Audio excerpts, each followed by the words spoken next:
Everyone, first of all, give it a hand for Stephanie and Stacy who are up here. Come on. Thank you. And thank you to Troy. Thank you to Troy Jackson for leading this party with grace, with bold energy, and trying to unify us. The last time you may have seen me, I was on Governor LePage's lawn in handcuffs. But I think that we can all agree that denying 70,000 Mainers health care is a bigger crime than a peaceful protest, right? Come on. I want to say, though, that tonight is not about the parties and the fanfare and the sponsors, because in the wake of another school shooting today, it is about saving our children's lives and their country. Second, I want to thank Shelley Pingree for your honest, bold leadership. We need Democrats in Washington representing this great state. In fact, come on. In fact, if we had 3 more of you in our delegation, there would have been no tax giveaway to the top 1%. Our big banks would still be regulated, and Betsy DeVos and Mike Pompeo would not have jobs. Come on. So I come here by way of a rural working class upbringing, 1 hour and 53 minutes down the road in Moultonboro, New Hampshire. My dad was a social worker. My mom worked night shifts at local restaurants to ensure all 4 of us brothers had food on the table at dinner time.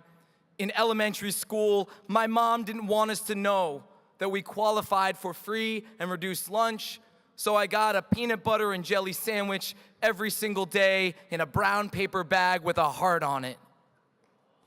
We didn't have much money, but we had love to fill a home and parents who taught us that no matter who you are in America, with hard work, you should be able to achieve anything.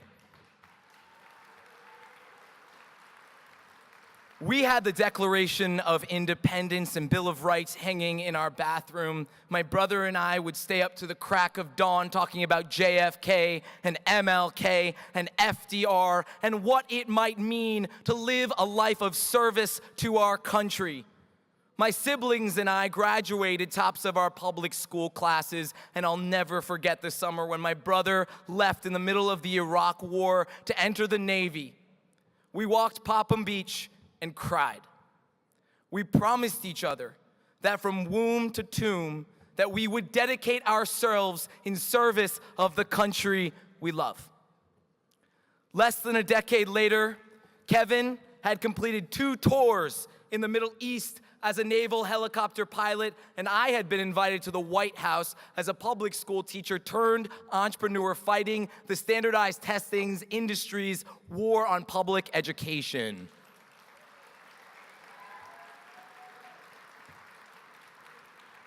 My parents are proud of us, and they know that the story of our family is uniquely American.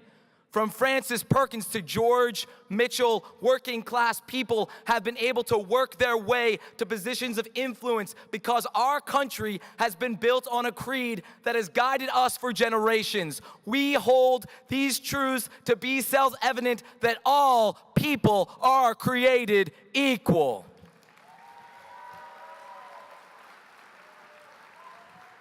But I am here today as your U.S. Senate nominee because our family's story has become the exception and not the norm in an America where the rich are the ones who have access to the American dream. And leadership across our government has sold out to the point where the working class people of Maine rightfully cannot trust most politicians anymore. Come on. We live in a time when 1% of our country owns 40% of our wealth. A time when 1 in 5 American children are living in poverty. A time when almost half of Americans can't afford necessities like rent and food. A time when there are more black men imprisoned than there were enslaved in the 1850s. A time when Maine's rural congressional district is in an economic downturn longer than the Great Depression. A time when it is just another day when 10 children get killed in their high school. A time when 418 of our fellow Mainers died from overdoses in 2017 alone. A time when the last 4 years have been the hottest in human history. And a time when life expectancy dropped this year for the first time in decades. I want to make something very clear. This is a crisis of mass proportion, and we know exactly why and how we have gotten here. It is because the multinational corporations and the ultra-wealthy fund the campaigns of our U.S. senators and get something in return: complete control over American policy.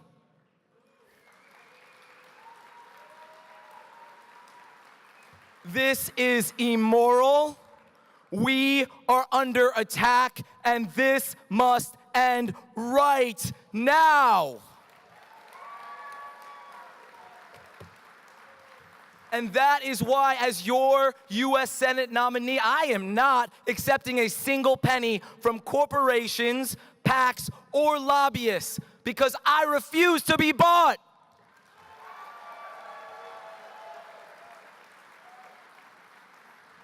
During the Obama administration, I was invited to the White House to discuss early education policy. I was ready to dig into a policy discussion about what I would consider is the most important thing we can get right as a country: taking care of our young children. A few minutes in, I noticed that the conversation was really low level. And after a few minutes, it became clear to me that not a single other person in that room had ever worked in a school building. That is the problem. We need people who are affected by the policies at the policy table. And I am sick and tired of establishment arguments that we should let the same corporate status quo politicians who put us in this mess in the first place to continue to hold office in 2018. They should not, and we are better than this, Democrats. And if we want to actually lead and win elections this year, we, the Democratic Party, needs to stop just doing lip service to the working class. And who better than the Democrats of Maine to lead the charge against big money in politics?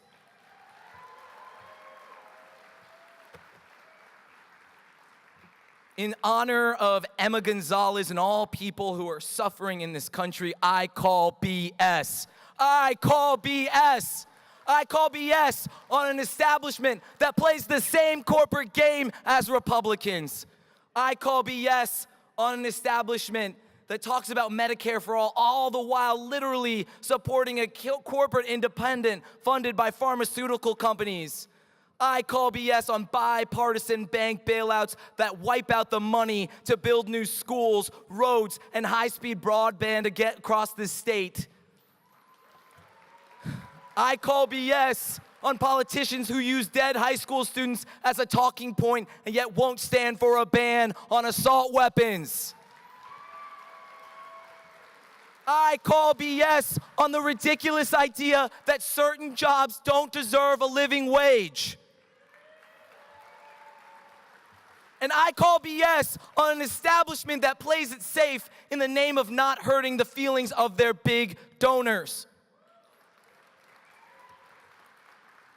The big donors aren't the ones who are hurting in America. It is the child who comes to school hungry and whose school is too concerned with testing to notice. It is the mom who loves that child and wants to feed him breakfast, but is working 3 minimum wage jobs just to pay rent. It is the couple I met yesterday who are too young for Medicare and too poor to pay $2,000 a month for health insurance. They are the ones who are hurting, and if we are really serious about actually, fundamentally changing the direction we are going in, I need you to listen to the facts about the legal bribery that is destroying the very fabric of our country. Over 100,000 Mainers are living without health insurance. Why? Because Big Pharma donates to your U.S. senators and has spent $3.5 billion on lobbying over the last 20 years. Recently, 15,000 scientists issued a notice that if we do not act on global warming, we will reach a point of no return. And yet, we have not divested from fossil fuels. Why? Because oil, gas, and electrical companies donate to your U.S. senators and have spent over $4 billion in lobbying over the last 20 years. There is no justice where there is big money in politics. There is no freedom where there is big money in politics. There is no fairness or morality or equality where there is big money in politics. And I promise you, the Democratic Party in Maine, that I will fight for the potato farmer in Holton, not for Monsanto. I promise you that I will fight for my mother-in-law who teaches public school in Rangeley, not for Betsy DeVos. I promise you that I will fight for the loggers in the Allagash, not for the Canadian companies buying out our communities. I promise you that I will fight for our public lands and waters in Oxford County, not for Nestle. I promise you that I will fight for renewable energy jobs in Machias, not for ExxonMobil. I promise that I will fight for workers on the picket line in South Portland, not for Hannaford's corporate. I promise you that I will fight for the uninsured and the underinsured across this great state, not the insurance companies, because we need Medicare for all. I promise that I will fight and fight and fight for what's right, because our country's, our world's last hope might depend on this 2018 election, and I, for one, am not going to let this country that I love go down without a good fight. For the truth, for what is right, and for the people of this nation who deserve Medicare for all, a clean and healthy planet, food on the table, a roof over their head, and an American community that is more interdependent than independent.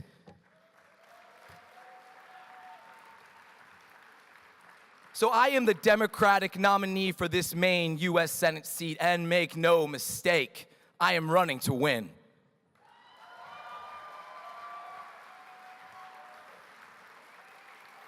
With ranked choice voting, the only spoiler in this race is the big, dark money and fear from the establishment that thinks we can no longer win statewide races. But when Democrats stand together and declare once again that Maine is Democratic Party country, we will win this U.S. Senate seat, and I will go down to Washington with Shelley Pingree and fight like hell for the people of Maine. We need to rise up, brothers and sisters, and stand together, arm in arm, and I ask for your vote because the revolution has just begun, and Democrats, we are the ones who are going to lead us out of the darkness to an America where there is justice and freedom, and where my two sons and your daughters and your grandchildren can live the American dream that all of us should be able to live. God bless this great state. God bless the Democratic Party. Thank you so very much.